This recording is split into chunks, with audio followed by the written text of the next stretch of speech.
السلام عليكم ورحمة الله وبركاته. خبجمتوتا هردفتوتا خينيا إيجا هجوي أرلي سكنتات إنتلا كينيا إنتلا كرولوس أورهان كوتا كودا نفا بيسا سدفا قبل نرفني تجرا غرو إسن راتور سيفني وانجروف أسمان نوف كل شيء إسن إنجتشات إنتلا كينيا كان أراكي ستي وانتون تي إلى لولا فيلم كرولوس أورهان كوتا سجلفا كيستي غرو ما إرتي تمرمسان كيستي إنيو تو إنجفتي هيكتاري مو أورهان تو إنجفتي كان جامو كولين إلى لوتا أكس مواه هيكتاري اللي ندو أمو نجراتا كولين دبنو تها كانوا أول كبتة فلافيوس اللين لولا سنكيستي مرتي تجرا أكس مجا بوران دورة أبتة تجرا وانتي إف إني نو أكمل تجكيس أبو دنتي وكان أتجكيستي وريجا مدنتي كان جامو كولين لا إلى لوتا أكس مواه بورصة أكمل إنجفتهم تو كان جامو كان دبنو تها كانوا أول كبتة فاطمة اللي واي سيت كان دبنو تها شينشاه دبلتي شورا أكس ما أسبور جانو جتة تو كتجكيستي دبتة تجرتي كان سنيلي كان دبنو تها كانوا أول كبتة أوسمان بيرو دو جتة أورهان إنجئ أكسما جتوت إساني تكو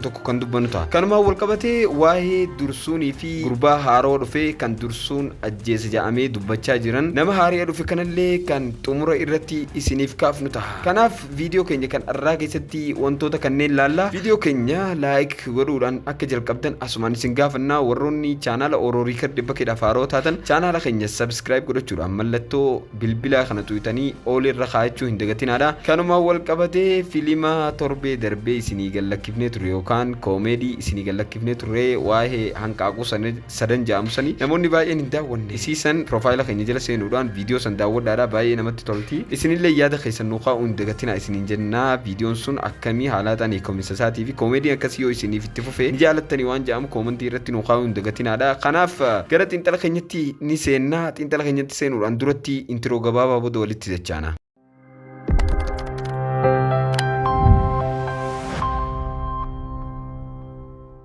إيجا ولتي تجاني تجرا خبجمتو تهردفتو تخينيا تينتلا خينيا سين راتورسيفني جرا كناف ديفامنوف غدا سين جتا إيجا وني تيانو تينتلا خينيا كيستي وانتوني لالو جل كبيرتي لولا تور فيلم كوتا سغلفا كيستي داوني سن كيستي لولي سنچرت ابتي توري لولا سن انيوتو انجفتا كان جا امرت كان دبنتا كان ما اول كبتي لولا سن كيستي كان انجفتو يروني في جنو لولي سن هكتار لولتو تباي كبا اكسم فلافيوس لين دفي برغيتي جرا لولي سن غورولوس اورهان كوتا كودانفا كيستي كان اغرسيفمتا باي كوتا كودانا فاخيستي وانتوني نمت تولو ادوتو جرا لولي كون لولا اجائباتي يوكان كوتان كودانا فان بفا اجائباتي اكسوما بيسيسني سدفان كون لي باي نمدين كيسيسا بيس دونا ما هوتو تري كناف بيس سدفا خنا خيستي يوكان كوتا كودانا فاخنا خيستي مال توتي وان توتا غرغدو سدي توتي اساني ستوكفا لولا غدا خنا انجفچورا لما فا امو انجفنو بورساتي اكسوما سدفرتي عثمان بيدورا وانتوني سدن كون فيلم توكو خيستي اغرسيفمو isaa hedduu kan nama dinqisiisuudha maaliif jennaan wanni lola buursaa kana qofa yookaan injifannoo buursaa injifachuu silaa kutaa tokko qobatti akkasitti dalagama ture akkasuma Usmaan Beeduun isaalleen akkasuma lola guddaa kana injifachuulleen silaa kutaa waan kutaa sadii ta'uu bakka takkatti dalaganii kanaaf kutaan kun baay'ee kan nama dinqisiisuudha akkasuma wanti isaalleen ol ka'uun isaa yookaan daawwannaan isaalleen akka ol ka'u abdii qabnaa isin jenna kanuma wal qabatee lola torbee san keessatti eenyutu injifatee kan jedhamu yoo ta'u jecha jeer kutaa beeysa دفع خيست تجير رافلتشون دندنيا أورهان بي أكر روبت ديني باي إنه تروبه جرو أورهان بي ملا أجائبات إنسان جلانو أولشة كان جامو جرشة جير كتاي دبته تجرا كناف لولا سنكيستي أك أورهان بي إنجفته عسمانو كمل لا تتهاي تجرا كناف ملا أورهان بي في يدمين لولا سنكيس أبهاني تجرا جرو أمو لولتوني أكمل باي كتهان جير كتاي كاسة تجرا تجرا كناف لولا سنكيستي أورهانا كإنجفته ندبي كما تجرا كانوا ما أول كبته هكتار اللي نتشكيستي أورهان باي ديره تجرا هكتار ندو أكن جامو akka xiinxala keenyatti jechuudha hektaar yeroo kanaaf du'uus ni dandeenya jiraachuus ni dandeenya parsantaa 55 ta'uu dandeenya garuu yoo jiraate gara fulduratti Orhaaniif diina ajaa'ibaa tahee ni dhufa yenneeti yaannaa garuu ammoo yoo kan du'u tahee diinummaan isaanii ni xumurama garuu qar tokkoon illee du'uu ni dandeenya jedhee ni yaada maaliif jennaan mootummaan Orhaan Bey ni jijjiirama waan ta'eef gana iddoo haarootti jijjiiramee mootummaa haaroo ni eegalaa yenneeti yaannaa maaliif jennaan kan asiin dura takkarraa haga 10 kana hedduutti wantoota abbaa isaa yookaan osoo abbaan isaa jiru mootummaa mataa san qabanne jechuun ni dandeenya amma garuu asii booda asirraa ka'ee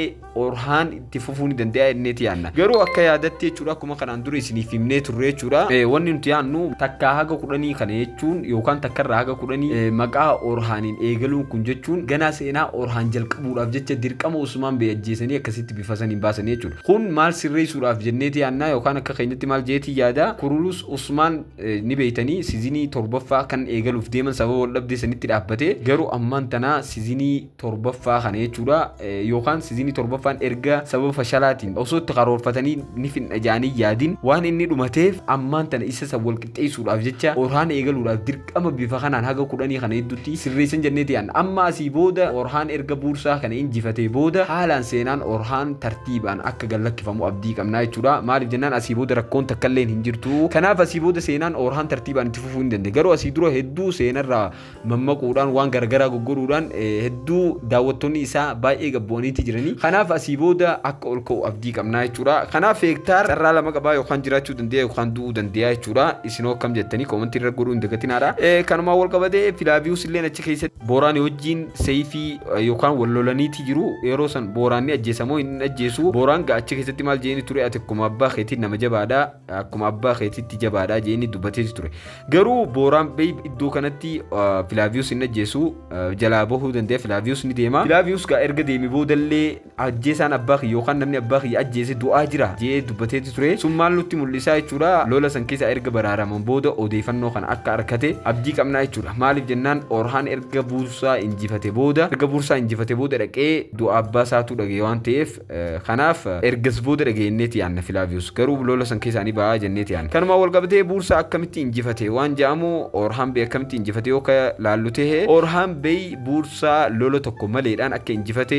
ni mul'ata yookaan seenaa keessatti illee akkasuma jedhama maaliif jennaan akka waan doorsisa badaadhaan doorsisee aangoo yookaan buursaa fudhateeti kana durallee ni beeytan buursaan akka malee beelaan dhumaa jirti goolamni yookaan kaampiin warra kaayii ulaa isaanii dura dhaabbatteeti jirti akkasuma boollallee cufanii jiranii karrummaan ittiin bahanu tokkollee hin jiru sanumaa wal qabatee mooticha impiraatoora akka doorsisee Orhaan Bey fudhatee abdii qabna kanumaa wal qabatee ammallee jecha Asfoorjaallee fudhachuu hin dandeenya Asfoorjaan dhiyeessii ati takka dhiyeessitee hin beekne akkasiif dhiyeessu abdiin qabeetteen itti turte kanaaf kun jechuun wanni inni nutti mul'isu dhiyeessii ajaa'ibaa akka inni dhiyeessee boorsaa fudhate ni beekamaa jechuudha sammalettis yeroo takkallee doorsisa inni abbaa isaanii doorsise jee yaadu keessa akkuma achi keessatti gartanii jirtan boolla jalaan akka aaratti irratti gabbuuna ja'anii dubbataniitti jiru akkasuma jecha tokkichi an afaan kiyya keessaa bahu ibidda baay'ee qabsiise jeeti ture Orhaan Bey kanaaf doorsisa ajaa'ibaatiin akka inni doorsisee buursaa fudhate ni beekama egaa